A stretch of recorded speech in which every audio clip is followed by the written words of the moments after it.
In 3 years of its first flight, the Eagle has broken multiple records. It takes back all 8 time-to-climb records from the MiG-25, the very fighter it had initially been designed to beat. With performance levels like these, other countries are quick to express interest in acquiring F-15s. Israel is the first foreign power allowed to buy it, and the experience of one Israeli pilot soon proves how durable the F-15 can be.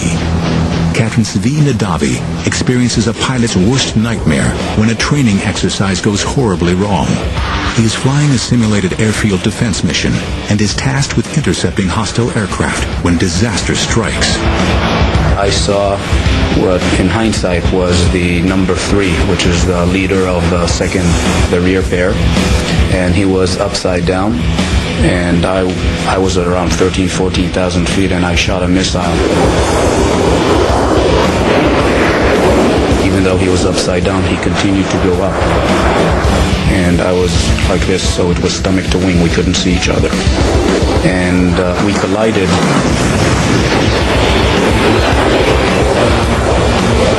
Big commotion, big bang. The A4 basically fireballed immediately.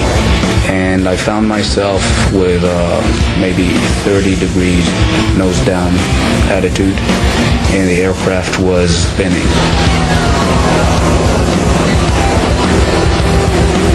Right after the crash, I told my navigator, prepare to eject, we're going to eject.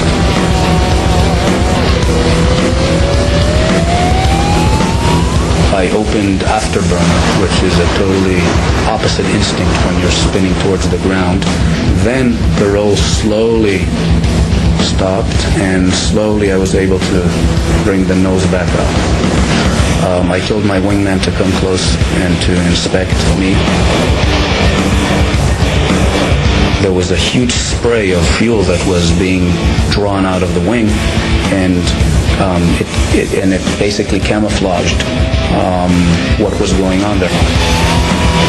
Nadavi survives the mid-air collision.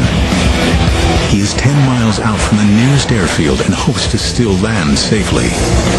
But the pilot cannot see what has happened behind the spray of leaking fuel.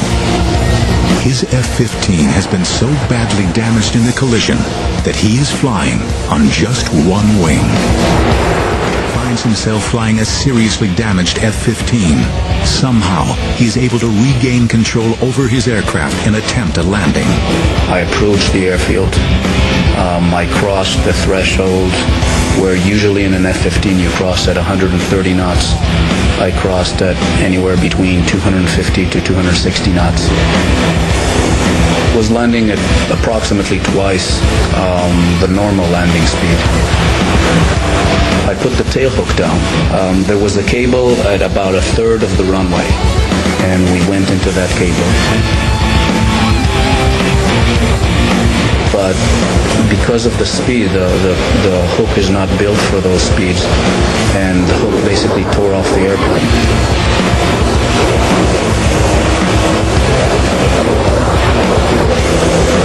We stopped maybe 20 feet short of the barrier.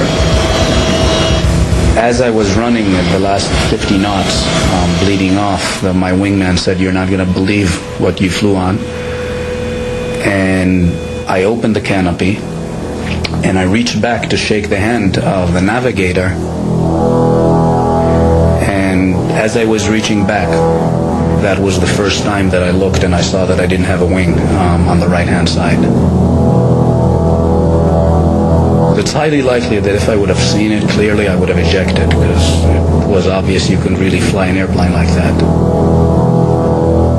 I don't think any other aircraft could have taken that amount of damage, or that portion of its flight surfaces removed, and continued to bring us home safely.